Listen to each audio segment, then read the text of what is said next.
We're live. Boom! We're live. Hello, everybody. Welcome to the Zocalo, your one-stop shop for all things related to Babylon 5. I'm Char. This is Norm. And we are here to do intersections in real time. We're going to intercede modern events that have gone down as of late with events in Babylon 5. Look at that. Like a producer. Look at that. Boom. Bam! Intersections Yow. real time.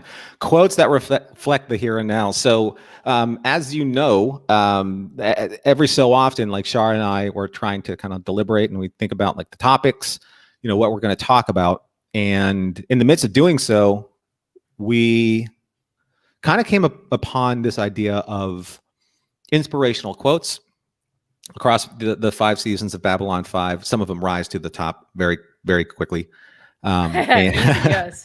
And some of them I find incredibly inspirational for times like this, because it's no secret that JMS is a time traveler.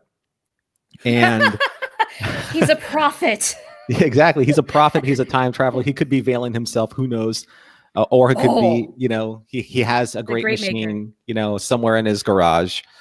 He's Droll, you guys. He's not Valen. That's Sinclair. He's Droll. Yeah, he's Droll. He's got all the information, all the history pumps through his veins, and he knows exactly what's going to happen. So when you watch Babylon, he's a very good historical scholar. Well, I mean, it's incredibly prophetic. Some of the things that he wrote 25 plus years ago, almost to the point where you're like, how did he even know? But we did say after reviewing Becoming Superman, it's that there are certain things in history that do tend to repeat themselves, once the conditions and the environment create those opportunities again to happen. And that's exactly what's happening kind of now in the overall like geopolitical landscape, and especially the closer and closer and closer in the last couple of weeks we came to the eventual voting process and the president-elect status election week. Yeah. So. Yes. Yeah. You and I were both going. I had like this weird kind of evolution of Babylon 5 thoughts going as we went through this process, from election night to all the days where we were just kind of sitting around and waiting as the votes were being counted, to Saturday when finally we did get confirmation. Yes, we have President-elect Biden. Mm-hmm. Which means a lot of things. And all the while, Babylon 5, just all sorts of shades of quotes, events, episodes, scenes, you name it. Mm-hmm. So we're going to talk about that today. And I mean, everything. I mean, I imagine we're going to have some listeners who are sick of hearing about politics. And so if you're burned out, I get it. This might not be the show for you today.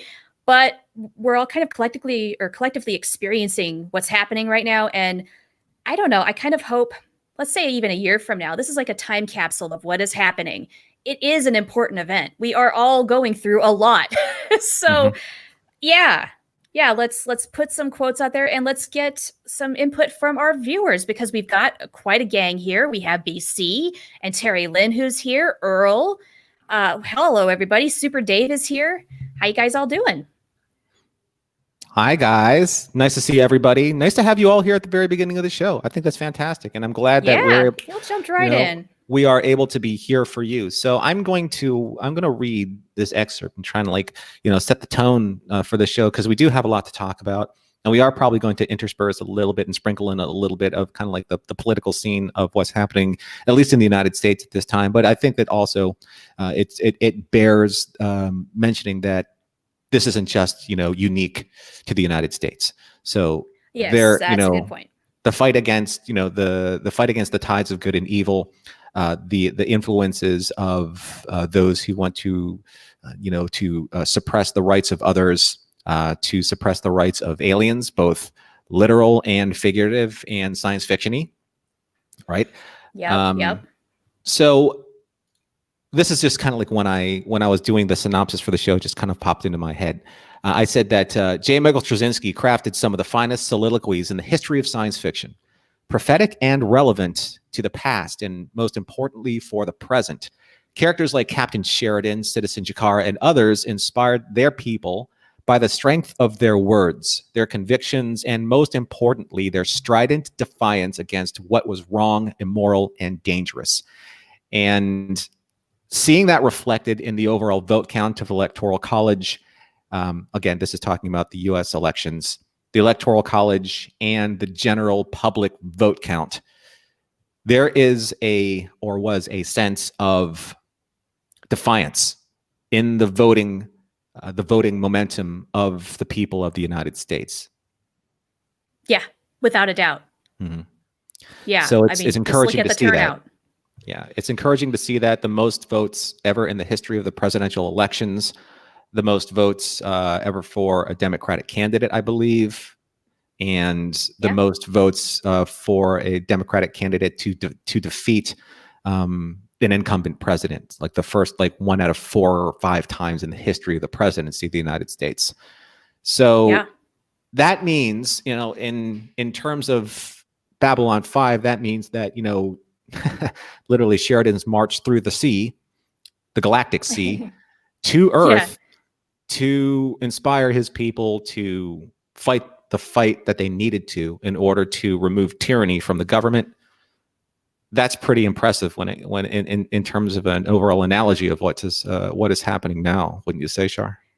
I would say so. And I don't remember how long ago this was, but we have talked on occasion about this very topic, made allusions to it anyway. And I always kind of put it out there, well, who is going to be our John Sheridan? Who is going to be the hero that saves the day? Well, guess what, guys? It turns out we all were John Sheridan. I love that. We spoke with our votes. Mm-hmm. Yeah. The people have spoken. Will you stand with me? Will you stand together? Will you stand together? Yeah. I love it. Yes. I didn't put that in the notes, but that's a good one to have out there. Just you gotta be active. You have to be engaged. Even when you're just dead tired, that's when it matters the most. And people showed up and did it. And now we can do some really hard freaking work. A lot of issues that we're facing in this nation and the world at large. Mm-hmm. But especially here, we're we've kind of exposed the underbelly, the ugly underbelly of things that led to 45 in this country. And unless we want that to happen again, we got some things to work on, all of us. Do you know what I'm most excited about? I'm here for it. I mean, I'm excited about 46, but I'm more excited about President 47 because that is the universal 47. Number, right? That's the number that's right of the galactic equation. That'll be interesting. Hey, I want to say hi to more folks who have joined up with us. Hello to Patrick and Slice of Sci-Fi. Hello, hello, hello. And we've got some great commentary going on here. Earl says that there is a business called Crazy Earl's in his hometown, kind of sketchy adult novelty shop. Tell me, is there a landscaping business across the way from there? Because if that is this a thing? I used to go to know what I'm talking about, right? I used to go to a late night diner, and it was one of the few diners that was stayed open until 3 or 4 o'clock in the morning. It was called Earl's. Every time I hear Earl's name, I was like, yeah, I miss that place. Earl's. I miss that place. Was that sort of like a late night greasy spoon type of place where if you go past it, it doesn't look like much, but the food is pretty decent when you want it? It's decent enough for the job it needs to do, okay. And most of the time, Denny's.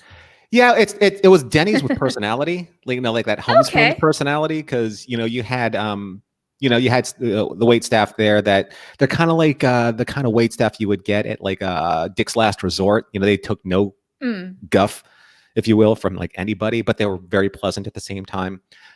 It's also one of the few places where we could go and hang out on the patio, get served our 3 o'clock a.m. breakfast and smoke. Was when I was smoking. Back when you could smoke indoors and that was a thing. Yeah. Yes, I do want to say that we both were having green screen troubles today. We had nice fancy backgrounds set up, but you know what? It was not going well, guys. So we decided to 86 them. Sorry. The pretty green screen stuff will have to wait for another time. We're actually looking into that to maybe stream to YouTube a little differently so that we have better capture of the green screen. Because for whatever reason, StreamYard just doesn't quite have the same goods as Zoom. Yeah, we're going to look into something that will give us a little bit more better, front-facing quality. But at the same time, though, it's about the content. It's about the content, right? So yes. So let's get into it, Char. Let's do the toast to our crew here. That's right. Val 2. Val 2. Notice No red Solo cup today, guys. I did some celebratory drinking last night. I'm liquored out for a while. I'm done. I did some celebratory eating, and it was fantastic. It was absolutely fantastic. So I should have done that instead, man. If I was going to cheat on something, I was going to cheat on my food plan. Not a diet, a food plan. So food plan. Franklin would love you. Well, I at one time was the expanding Russian frontier, but with very nice borders. I'm feeling like the expanding Russian frontier just because I'm a little bloaty from all that liquor I drank last night. So now I'm on rabbit food. Let's get to Sheridan and his rabbit food. Salads. Ugh.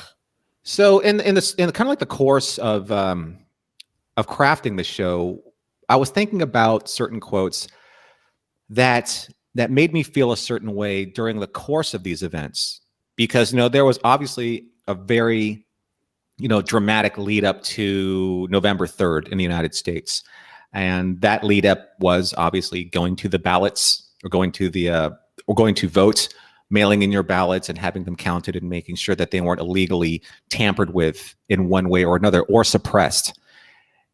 And that brought me to our first quote, and that comes from the inspiration for the title of this episode, the episode Intersections in Real Time, season 4. You probably know where this is going. Episode 18. That's okay. Yeah, and I tweeted this out, and oh, by the way, I got to crow just a little bit. I have to crow just a little bit. So when I tweeted this out, one of the people who retweeted my tweet was Joe.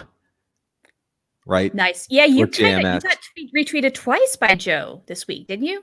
On our first 2 quotes, because I think that they definitely touched a sentiment with or a nerve with Babylon 5 listeners, because I did tag Babylon 5, but I think that a lot of people really understand the power and the gravitas of what Sheridan was saying here in this scene. And it was closer towards the end of the episode when Sheridan says, it's funny. I got to do my Sheridan, or at least I'm going to try. Yes, please do the Sheridan gravelly voice. I was thinking about what you said. The preeminent truth of our age is that you cannot fight the system. But if, as you say, the truth is fluid, that the truth is subjective, then maybe you can fight the system. As long as just one person refuses to be broken, refuses to bow down. But can you win? Every time I say no. And that to me, done. Thank you. That to me is the most strident, defiant, courageous course of events that led up to, yes, if you choose to say no to tyranny, to oppression, to cruelty, to hatred, if one person says no, then another person will say no. It's kind of like how he was trying to save that Drazi from breaking, right? You have to stand up to it. And what is it going to cost you? It may cost you everything, except your dignity, except your pride. Bingo. And then in that instance, do they really get to you? They really can't. Right. And that's how Sheridan was going to win no matter what. Right. They were not going to get to him. Yeah. How did you feel? I mean, that brings me to, sorry, go ahead. No, I'm just saying, like, how did you feel about that? What did this quote bring to you, or did it bring to you anything during the course of these events? It was long before the election that I was thinking a lot about this quote. In the last 4 years, especially, just every act of just saying, no, I don't like this. I do not stand for this. This is not the right thing to do. Every time that would go through my head, I would think of this quote. Every time you stand up and say no matters, so that other people know, one, what you stand for. And that way you find allies. People know that you're either a person that they can trust because they believe the same things you do, or they go away, right? Right. So I thought about that a lot. I think this quote in recent events probably was the most thought of on election day, just as the votes were starting to come in. Like, these are all little acts of defiance, fighting against a system that people do not want. Right. Using democracy to preserve democracy. And people were fighting for it, and it was refreshing to see the record turnout. It really was. I want to address something that Terry Lynn said here because, in response, she said, too bad a lot of voters did not say no. And I agree. And at the same time, though, it kind of like going back to Babylon 5 and the relevance here is that it's the same thing that Sheridan had to fight against when it came to marching towards Earth. There were still plenty of Earth Force that were against him at that time, following the presidential dictates. And he also said it at another time where, you can win if you say no more than they say yes. So that's how the people have spoken in this election. There were more people that said no instead of saying yes. And that's how, democracy won. You're not going to swing everyone in your favor. Unfortunately, too many people did say yes to President Trump's reelection. Right. Yeah, I think we were all kind of a little collectively disappointed in just how close it actually was, this election. It should have been a landslide. We were hoping for that, and it did not happen. And then here's the thing, though. I do have to think about, in Babylon 5 terms, what that means. Why? If you were on Earth during President Clark's regime, and you have nothing but access to ISN, and you have hardly any idea who John Sheridan really is, and you don't have the narrative that we get in the Babylon 5 story, where all you're told is that John Sheridan is a bad guy who's been manipulated by aliens and wants to destroy you or whatever, how many people are going to take that at face value and believe that if you're on Earth? Right. And then how many people are just following orders? Because that too. Especially when it came to the Civil War, some of them were just claiming, as say Lockley was claiming, is that, she was on the side of Earth and she believed in following the orders that were in the best interests of Earth. Now that's another point that you can debate right or wrong, but we are coming from the narrative observation standpoint of Sheridan and Delenn and the Army of Light. These are our heroes. So we're following their heroic journey, their heroic path, and in a sense, inspires us. But that's a great point, Char, that if you really think about it in just global terms, global geopolitical terms of today and maybe of then, it's what does the media perpetrate upon those who are just listening to John Sheridan's story for the first time or Babylon 5 story for the first time? Because it was in it was a Dan so-and-so's, we call him Dan the douchebag, but I can't remember his last name. But it was the reporter from ISN. What was it? A Day in the Life. Oh, right? Golly, I'm sure somebody in the chat room will know. I do not remember his name right now, but I know who you're talking about. The guy with the drone doing his we're going to do the story with or without you. So, and then of course they manipulate the crap out of it. Right, and that's what Clark was doing, manipulating the media's truth, quote unquote truth. Exactly. Right? Yeah, that brings up another whole issue is, media bias, media corruption. When you're basically watching state TV, you have no idea what is the truth and what is just manufactured because it's the optics of it all. Yeah. And so, I'm always the most critical of media just because I've worked in media before and I have grievances, but at the same time, they're so incredibly necessary to get truth out. We need journalists. And I love what Slice of Sci-Fi said here. Summer said here. She said, "Yeah, we have come home." And General Leftcourt saying, "Welcome home, John." Still get me because Leftcourt. He had a job to do. He understood what needed to be done. But at the same time, though, when he really kind of saw like Clark's true colors during the scorched earth order to fire upon Earth itself, Leftcourt's like, nope. We have to protect, Earth against all enemies, foreign and domestic. And he knows that Sheridan, because he trained Sheridan, right? He said so himself. I trained how he thinks. I taught him everything he knows. But at the same time, though, if he did that and put that kind of investment in him, he knows what kind of person Sheridan is deep down inside. He knows he's a patriot. Yeah. Right? And has a really strong moral center. Sheridan is doing what he's doing because he knows it is right. And that makes me think of something that we have in the notes, which is in the episode Endgame, the "We Have Come Home" speech. Right. And we will get to that. Get to that.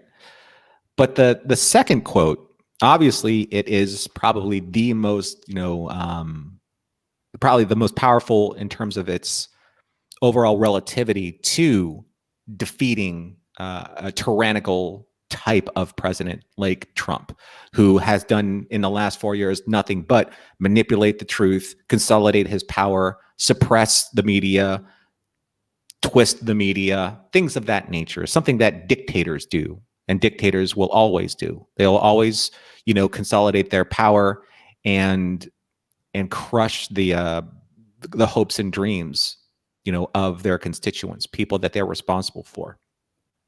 Yeah. Oh, yeah. That's another issue, right? Is just maybe for those who were aware on Earth of what was happening under President Clark, the helplessness, the hopelessness, feeling like there isn't something you can do about it. And in seeing the relationships between what happened to Jakar, first of all, with Londo having the influence and power with the shadows behind him. I mean, think about that. You have another dictator to be tyrannical power, power hungry person, someone who's basically drunk on the authority that has been given him by external forces, things that are way more powerful than he can possibly even understand. He crushes the Narn regime, and in turn, he crushes the last person and his greatest enemy at the time, which is Jakar. And in that moment, when they were in the council chambers, he strips Jakar of all of his powers under the new, basically under the new diplomatic package that he now is in charge of. So all Jakar can do is espouse what he believes. And I do believe that Joe, this is Joe coming straight out of the pores of Jakar. This is like the very essence of Joe. Yeah. Right. And this is when Jakar says in the long twilight struggle, no dictator, no invader can hold an imprisoned population by force of arms forever. There is no greater power in the universe than the need for freedom. Against that power, governments and tyrants and armies cannot stand. The Centauri learned this lesson once. We will teach it to them again. Though it take 1,000 years, we will be free. Yeah. Right? Historically speaking, that's why you see empires rise and fall, right? Right. Because dictators cannot hold on to that kind of power. It's not theirs to possess. Yeah. It won't last forever. Exactly. And that to me, yes, in the context of Babylon 5, we know where this goes. But just in the general understanding of how it relates to today, it can't be more relevant how this relates to modern global geopolitical relationships across, not just across every country, but especially what's happening now in the United States. Yes, but let's acknowledge that there is rising autocracy around the entire world happening. And that's scary. Exactly. But that goes back to this whole, force of arms can't stop people, tyranny can't stop people, suppression can't stop people, because that's only based in fear. That's only based in the theory that fear will hold the center. And it cannot hold, right? Because there will be one point in time where people are like, you know what, if that's all you have in order to keep the greater population in check, and then those people don't care, that's keeping them in check. Nothing. You have nothing. Yeah. Absolutely nothing. The center cannot hold. And then freedom, the power, the desire, the instinct to fight for that, it's unbeatable. It cannot be stopped. Right. That is why people are willing to give their very lives for it. And have. Because it matters. When you don't have it, it matters more than anything. Exactly. Yeah. Entire world wars were won by this very sentiment. Right? Yeah. Yeah. Yeah. That's powerful. Very powerful. Stuff. I do want to jump into the comments for one quick moment, if we could. Dan Randall is the name of the ISN reporter. Thank you, Super Dave. And Randall. Summer has a great suggestion for a book I'm going to need to look up called Ghosting the News, about what is happening with local news. And I do generally understand what's happening with this, and it's very scary, guys. So be very weary of what's happening with local news. It's basically just been dismantled bit by bit, eroded like crazy. So I will check that out, and I'll see if my husband knows about it too. He might have already read it. I mean, my husband teaches media news writing, so he's always on the up and up with this kind of stuff. Well, I'm glad you brought this up, Char. And I don't want to kind of like co-opt, your quotes here, but that does bring up the last thing that I did text you about, and that's Jakar's speech in was it Confessions and Lamentations? No. I had it in a text. It wasn't Messages from I'm Earth. trying to remember which one you're talking about. I'm going to go back and real quick here in the Okay. when I wrote this down. But Okay, it I'm was gonna from keep reading some Jakar. comments. It was from Jakar again, as Okay. my quotes usually are from Jakar. Well, let's be honest. There's some really good stuff from Jakar. I do believe. Well, okay, so you all know this quote, and it's when Jakar is being freed from prison. Garibaldi comes in, and well, Garibaldi wants to let him go, and Jakar's like, "No, I'm going to stay and serve my entire sentence." I do believe it's Messages from Earth. Anyway, so Jakar says that, in here, there's nothing to distract you. Everything outside is designed to distract you from yourself. There it is. Yeah. Inside here, you cannot run from yourself. There is much that can be learned in silence, and understanding the manipulation of the media, either for one side or the other. You have to be able to take that time and quiet your own mind and really discover what the truth is for yourself. You have to do the work and not be distracted by what is happening outside, because everything out there is designed to pull you one way or the other. The manipulation is phenomenal, whether it's on social media, whether it's on the news, the pundits, advertisements, your own friends or circle of influences. Sure. But we're being bombarded constantly by this. Yeah.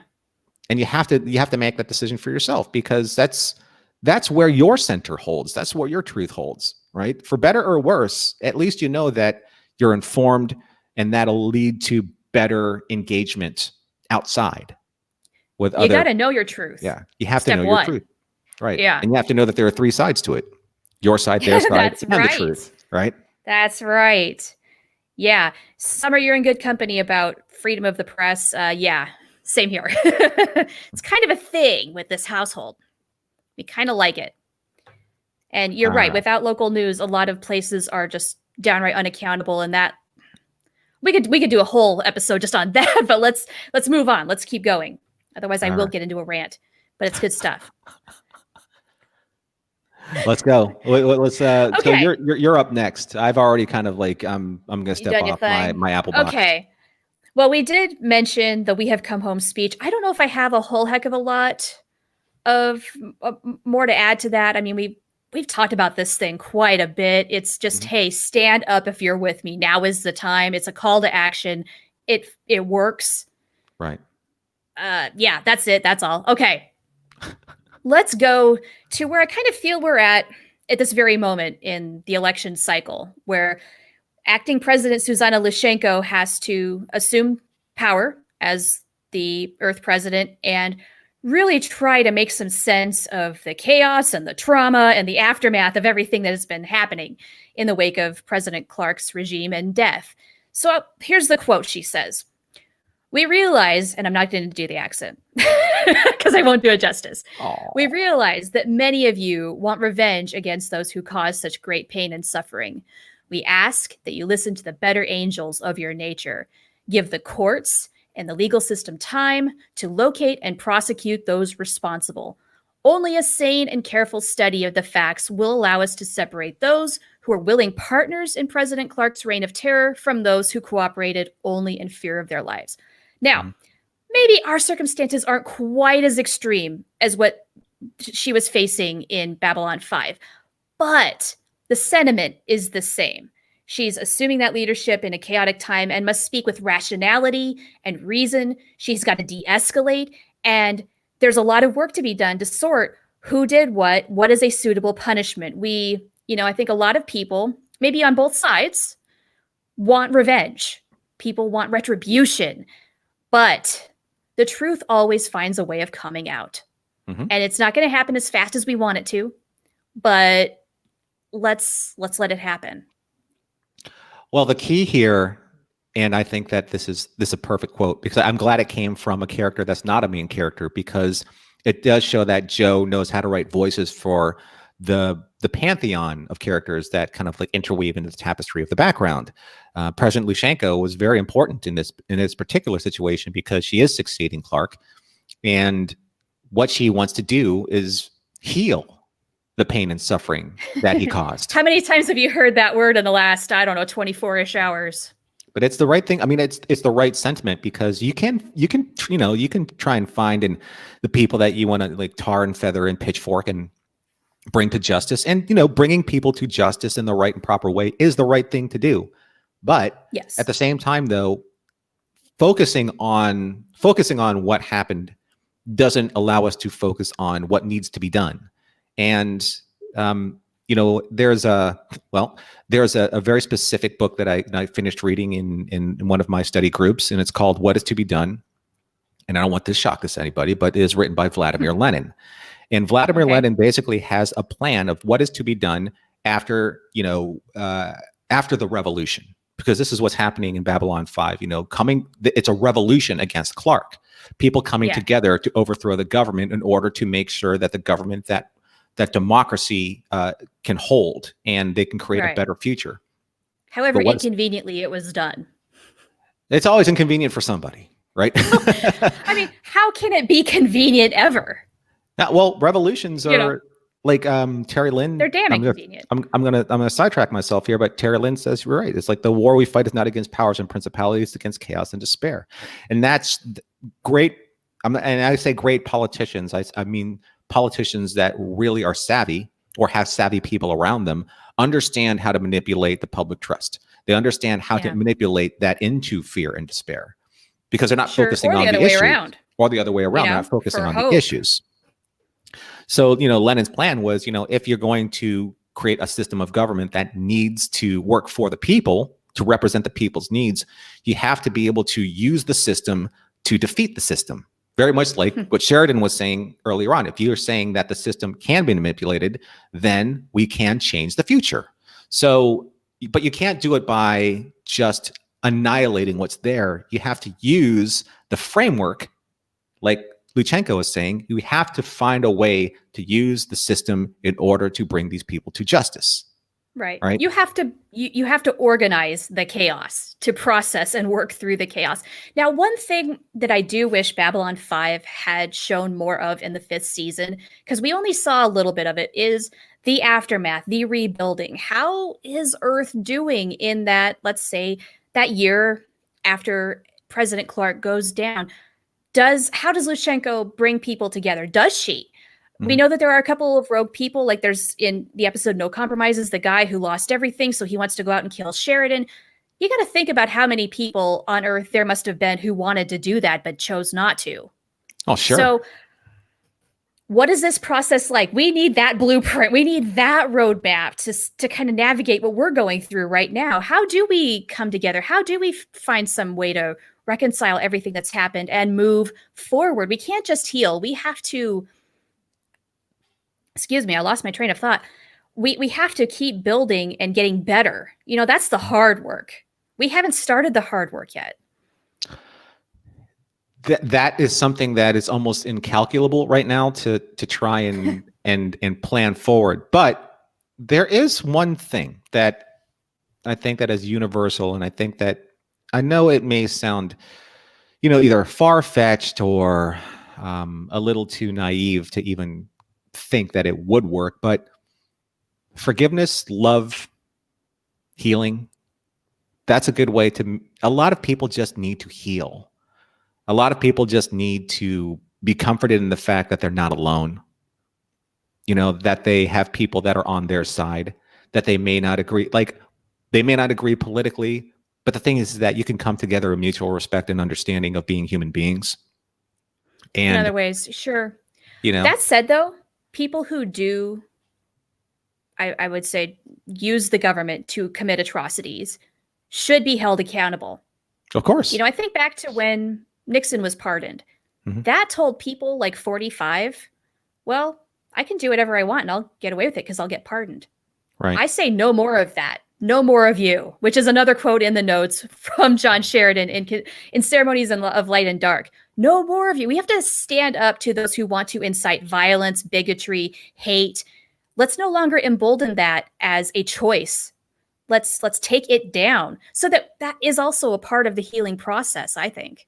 I'll tell you what, and if you want to like relate this to like real time politics, that haymaker punch that he uses to take out, you know, that last mercenary, Biggs or whatever his name is, Boggs. Boggs was his name. Boggs. That knockout punch. That knockout punch was Philadelphia. And then we'd be dancing in the streets, which is yet another thing in the notes. So when you were the one who told me that the election had been called, I hadn't even gotten, like, I have breaking news alerts on my phone. Those hadn't even come in before you told me. I'm your personal Steve Kornacki. I love Steve. Right? Oh my gosh, if you're on Twitter and you were following Leslie Jones talking about how much she loves Steve, the guy on MSNBC with a calculator and writing on the board. Oh my God, she got me to love Steve too. He's fantastic. Yeah. Anyway, you know, the first thing that came to mind was in the episode Epiphanies, right after the Shadow War, you know, it opens where there's confetti and everybody's dancing and there's music, you know, that jazz tune that plays on occasion. And I'm like, yeah, happy dance. Let's celebrate this moment. It is a victory. And yes, it feels good. Yes. And it's something that 2020 has been, it's been fraught with despair, depression, you know, massive losses of life across the entire globe. The entire planet has suffered. Yeah. One Think victory, about all the world leaders who, you know, who were showing congratulations and stuff like that. Just this massive outpouring of encouragement, support, saying, yes, we like this. Now, I personally criticize seeing some of the crowds because a lot of crowds and a lot of people out there weren't wearing masks. I don't know what, guys, there is still the whole pandemic thing. We got to be walking and chewing gum at the same time. We've got to handle it all still. Right. But but I do understand that there was just this catharsis that really needed to be released. You know, we were on literally a global holding of our breath, and we exhaled the hell out of that moment. Right? Well, or we celebrated with food and drinks and whatever kind of vice you wanted to engage in. I think we all kind of, if you were celebrating, you were indulging a little bit, and it was much needed indulgence. There were a lot of comments at the top of our show where it's just nice to be able to take a breath of fresh air and breathe and relax and maybe sleep a little better at night. No, things are not automatically, you know, changed. Right. But there is definitely a sense of relief that we've at least overcome this hurdle so that we can keep going and keep going on the other hurdles. We couldn't do any of this if we didn't do that. But if for anything, though, you know, the American people spoke to the point of we needed to protect the rule of democracy, the process of democracy, right? Yes. And encourage everyone to vote. We only had, you know, 60% saturation of active voters in this. Only 60. I know. Right? I mean, really, what more does it take to get everybody engaged and involved? I just really think civics, it used to be a required course in schools. I don't think it is anymore. We need a heck of a lot more of that. Well, we need everybody involved. I think it should be illegal not to vote, honestly. It takes a greater understanding of, do you believe that you can change the system, going back to Sheridan, but do you believe that your voice can change the system? And if, say, 70,000 people didn't believe that was the case in Pennsylvania, then history would have changed. Absolutely. Right? Yeah. Yeah. Oh, and I love Summer's comment about Gritty, the mutant mascot we did not know we needed for freedom. Tell you what, he did steal the show, didn't he? It was great. If you don't know who Gritty is, you better Google that right now. BC also, said, I like BC's comment about Steve. Yep. I don't think he left the studio either. I think he had somebody go to his house, give him a couple changes of clothes. He slept on the couch in the break room and ate out of the vending machine all freaking week. The poor guy. I was a little, so I think it was maybe Nicole Wallace, or it could have been Ari Velcher. But they said that, no, it was, or it could have been Joy. I think it was one of the women at the behind the desks on MSNBC that said that, he goes, trust me, that is a different pair of pants that Steve is wearing, but it's the same color. I want to say it was Joy. I think it was Joy. But I could be wrong. Don't quote me on that. But yeah, isn't that funny that they had to actually say it? Well, it reminded me of Chris Pine as Captain Kirk, like staring in his closet and seeing the exact same uniform for the next 7 days. Yeah. I bet you Kornacki has like Right. an entire closet of just, dark khaki pants and white shirts and that tie. And they're all pre-rolled up. Like his sleeves are all pre-rolled. Right. That's all he wears all the time. Yeah. That's Love that's that. that's the Kornacki brand, right? That's his brand. It is now. It is now for sure. I mean, I wish that it happened before the elections, but man, I would have so like cosplayed or done a costume like everyone dressed up connected, like drag a giant like digital board behind you and just start writing stuff like in front get of a everyone. whiteboard and oh my gosh, yeah. If Halloween was not behind us, I would say that would be the costume of the year. Of the year, the Kornacki. Do the Kornacki. The Kornacki. Right. Yeah. Yes, and we're getting more good comments about what work is ahead. Yeah, absolutely. Georgia's going to be a big freaking deal for the Senate. Mm-hmm. And the fight is not done, which brings me to another quote that I thought of. This is from Delenn in War Without End Part 2. The war is never completely won. There are always new battles against the darkness. It's an ongoing thing. It doesn't ever end. Well, sure. I mean, there's always the rise and fall. There's an old axiom. I don't know who said it, but it basically someone said that peace is just the quiet period between wars. Yeah. Yeah. And we're not talking about, it doesn't have to be on a global scale or a massive scale like the world wars, but there is, I mean, it's just the detente between the battles that have been fought and are needed to be fought, because there are always going to be shifts in power. There are always going to be the manipulations of truths. There are always going to be people that are trying to line their own pockets and try and like feather their caps and move up in the global influence of politics, right? So that's that's the nature of people abhorring a vacuum. They always try and step into positions of power for the influence, and those are the battles that we're always going to rise up. The chessboard gets reset after a major battle, and then you have to fight that new battles against the darkness, because there will always be the dichotomy, the struggle between light and dark. That is a never-ending struggle. Yeah, right? That leads to another comment we got from Terry Lynn about in Deconstruction of Falling Stars, seeing the continuation of Earth's history. It kept going, right? There was always a uprising of darkness, taken down, then, a little bit of calm. Then again, we have a massive burn and a lot of things are destroyed. And just, it's this constant ongoing struggle just to keep going. But I'm glad that Terry brought that up, because Deconstruction of Falling Stars is literally the cautionary tale of the manipulation of revisionist history, because that's what happened. 100 years, you had those pundits saying that, oh, Sheridan was a megalomaniac. He didn't really care about the government. He was influenced by aliens, until Delenn came in and set everyone straight. And then after that, you had literally like that guy wearing like the SS pin on his uniform and digitally recreating a digital package so that he could prove without the shadow of a doubt that the Interstellar Alliance is a fascist regime, right? And then when Garibaldi, when he piped that out to everybody, because they perfectly recreated Garibaldi, including his intelligence, way to go, right? Just a little too good, guys. That caused the massive nuclear burn. Yeah. Right? Yeah. He took a page out of Sheridan's book and he nuked him. Yeah. Rightfully so, though. But that's the thing about history, is that history, even future history, it's always subject to the manipulation, which goes back to Jakar's statement of remember to silence your mind when it comes to the influences that are swirling around you, and they're more so than ever before. You have to understand the truth of it. Because if you don't, then you choose almost ignorantly or unintelligibly one side or the other, because you're swayed by the one thing that Vulcans got right. You're swayed by that you haven't purged those emotional, the emotional connections to what you think is right versus what actually is right. Yeah. Sometimes you have to embrace that Vulcan philosophy of dispassion, and reason and logic to get through all of the noise that's out there.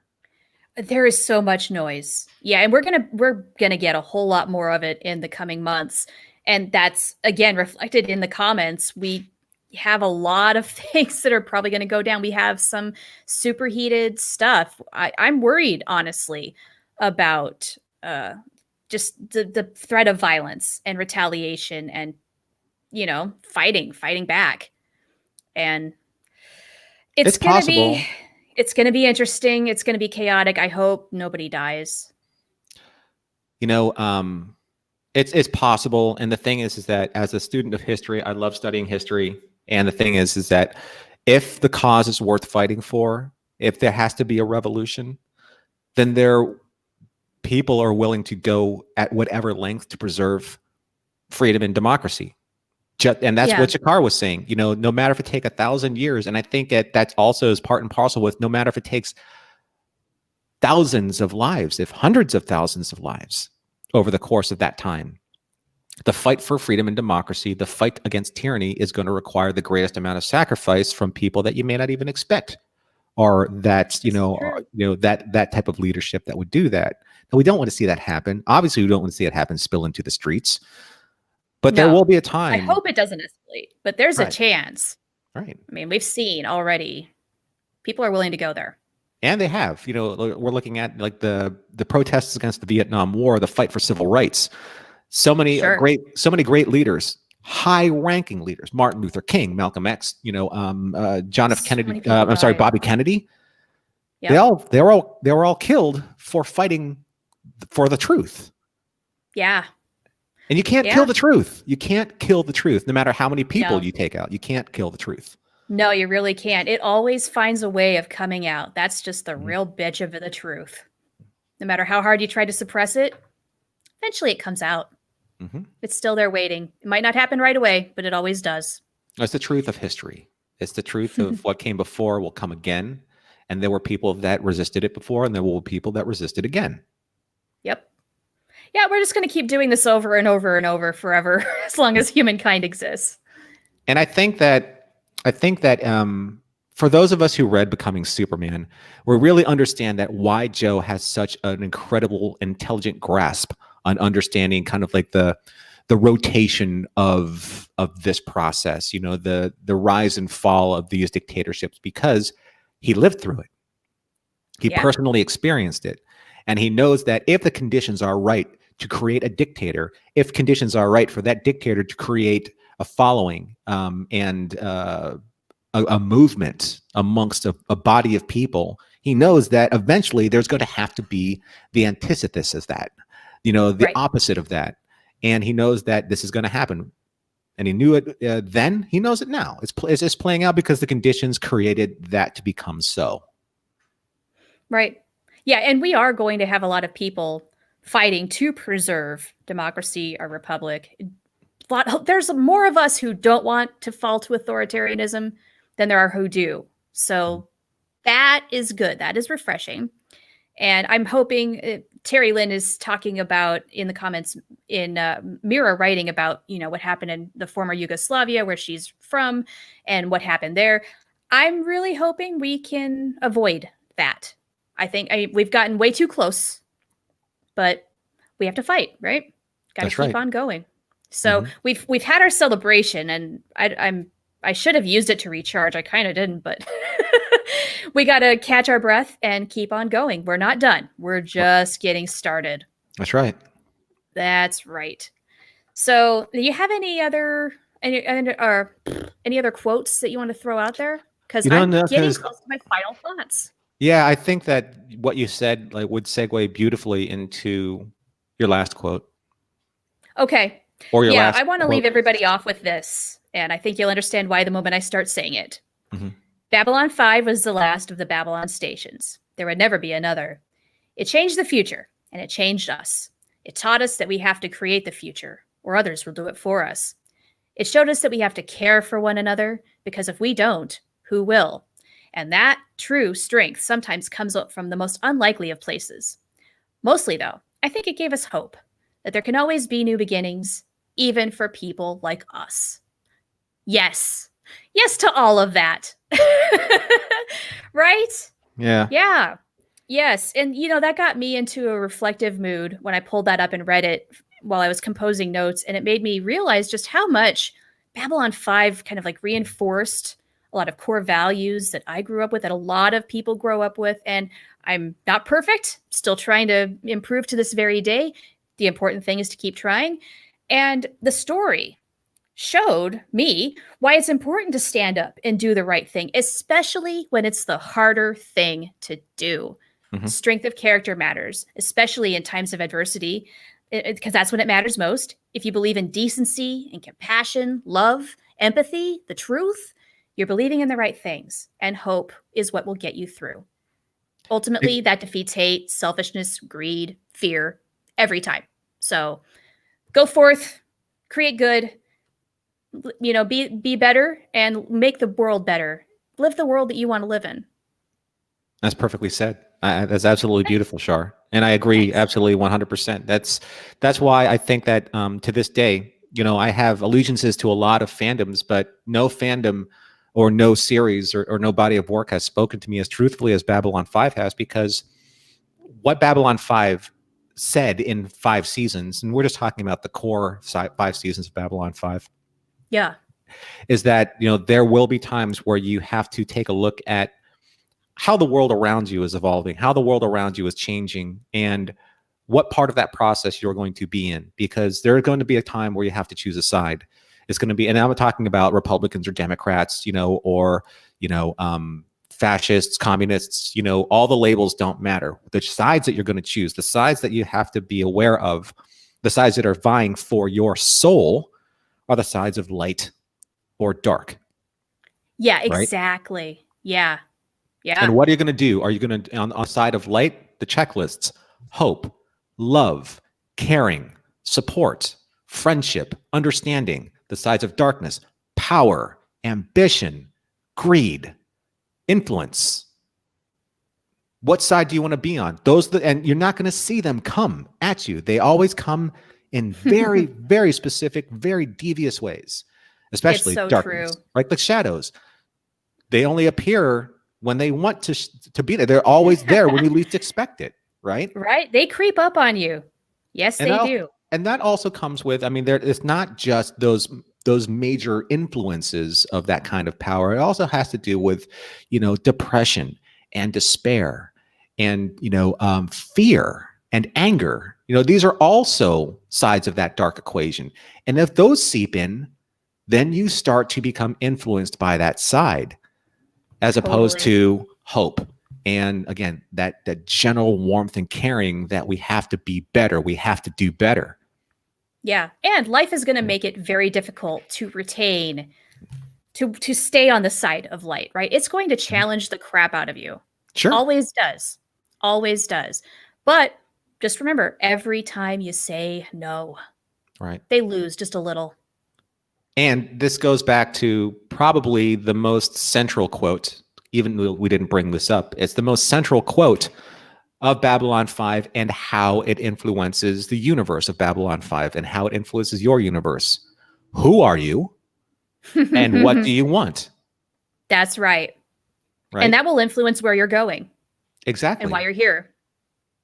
Those are the truths and tenets of how you move forward in what's happening right now. Who are you in this point in time in your life, in this point of history? And what do you want out of it? What are you going to do to make that happen? Or what do I want for breakfast? What do I want for dinner tonight? And what do you want? You could be like Londo. It's like, I want it all back. I want things to be the way they used to be. Okay, if that's what you want, then you're choosing something. As opposed to, say even Char went down that darker road. I want to see them suffer. I want to grind their bones into dust. I want to sow their salt, sow their planet with salt. Right, exactly. He wanted revenge for the past. What did that take him? Right? Yeah. For a while, it didn't take him to a very good, productive place. Nope. But until he chose silence. And that silence listened. Gave him a new path and really informed him on what he wanted. Yeah. So many good things that we learned from Babylon 5. Too many to list. Oh my gosh. This is why we love this show so much, though. I mean, it probably came at the very best time for me personally, just as a still impressionable teenager. Taught me some very good things. Reinforced a lot of good things. And the more I watch it in the different phases of my life, the more it educates me and informs me, because we're not the same person throughout the course of our fandoms, and It's when true. we're younger, we see something differently. When we're older, we see something differently, and especially with our fandoms. But the great thing about seeing things from all these different perspectives, and something that is so, just so consistent and true in Babylon's 5 messages, is that you have to understand that you're always changing throughout the course of history, and in turn, history is always going to change regardless of you. So it's true. Yeah. What are you going to do to influence the part of history that you're in, whether you're on this earth for 50, 60, 70 years, 100 years? What's your legacy that you want to leave? Are you going to leave this earth better than you found it, even in the smallest infinitesimal way, compared to the global mechanic of it all? How are you going to make that difference? You can, to quote Gandhi, be the future, or create the future that you want to be. Yeah, right? Be the future you want to see in the world. See in the world. Yeah. That sentiment. Yeah, that's true though. And we do that with our actions every single day, whether we realize it or not. And sometimes it's really minor things like what we eat for breakfast. And then sometimes it's like a decisive moment where you are going left or right and there are no other options. And it could be something as small as just looking at somebody and saying, it's going to be okay. Right. Giving somebody a hug, giving somebody a free meal, paying it forward at Starbucks and saying, I'll buy their breakfast, or I'll buy someone's groceries. Acknowledging the fact that people are having it far harder than you are. That is the choice of going in the right direction. Right. Yeah. And starting to heal the process of healing. Maybe it's for yourself and for somebody else. Right. Yes. It's probably not a horrible idea to acknowledge that a lot of times being kind and giving isn't just for the other person. It is also for you. There is a little bit of selfishness attached to that, because you do feel good when you do good. Well, of course, but that's okay. That's okay. The universe is comprised of 3 elements. Light. Was it matter, energy, and enlightened self-interest? So I would throw that into the enlightened self-interest category. But I like what Earl said here, that maybe not quotable. I think it's very quotable, actually, what you're saying. But remember the scene from Point of No Return: everyone around the table quietly casting their vote against all odds. Fight. I say fight. Right. That's the choice. Fight for what you believe in, as John Sheridan said in Objects at Rest. Right. And you don't start it, but you always finish it. That's right. Right. Yes. So many great comments toward the end here, because I feel like we are coming to the end. I think we should leave it off on a good high note. And I'm glad that people have responded positively to this topic and what we said. So thank you guys for saying as much. And I'm so glad you were here. Thank you. And, to make one last point, if all else fails, just nuke them, like John Sheridan. Let it all end in fire? We're going to go off with that? No, I'm just kidding. I wanted to go off with a laugh. I wanted to go off with a laugh. Just a couple of other points here. Super Dave says, Babylon 5 is the only show that made me cry at the finale. Join the club. Oh, every time. I still learn stuff about the course after all this. Of course you do, because you're consistently growing. You're consistently evolving. You're a different person from the day before to the day after. And what's so great about this show is it's so well constructed that you can see something new each time. Whether it's because you have changed or life has changed or not, it doesn't matter. There's still things to discover. That's a pretty damn good show. Right. So we're all glad you came here. I'm glad that everyone got some value out of this show, because we gave you a lot of heady things to think about. And again, the fight has just begun. It never ends. It only takes one form or another, or a different form or another. And, for those of you, any of you who are struggling out there, we all have to take care of each other. And then there are ways that we can do it. You can reach out to us, reach out to each other. One of the great things that Char and I are very proud of in this community is that we have become a community. Yes. And that brings up the Discord. So let me grab a link. If you want to, and you're not already on our Discord server, here is a link that'll last about 24 hours from the time that I posted it. Join up with that. You're going to find like-minded Babylon 5 fans. That's where we keep the discussion going after the show is over and in between the shows.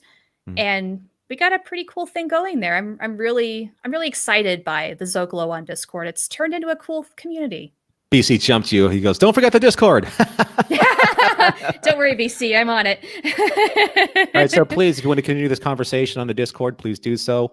And that's about it. We have wrapped this one up. I think that all right, we made some really good progress here, just in terms of getting people to start thinking about things in a different way and embracing the change that is going to be coming. Yeah, we have a lot to look forward to. A lot is going to happen. Take a deep breath and keep fighting, guys. That's right. Fight. Okay, so thanks everyone for joining us here on the Zocalo tonight, and we will work on a new topic for next week. And if you have any ideas, please share them with us either on Twitter, where you can find Char at the Profanity. You can find me there at Lounge Lizard, or on Discord, where Char just linked you. So until next time, thanks everyone for joining us. Thanks everyone for your wonderful comments. Be safe out there. Be vigilant. Continue the fight. Make the right choices, and be seeing you. Yeah. Take care, everybody. Get some sleep.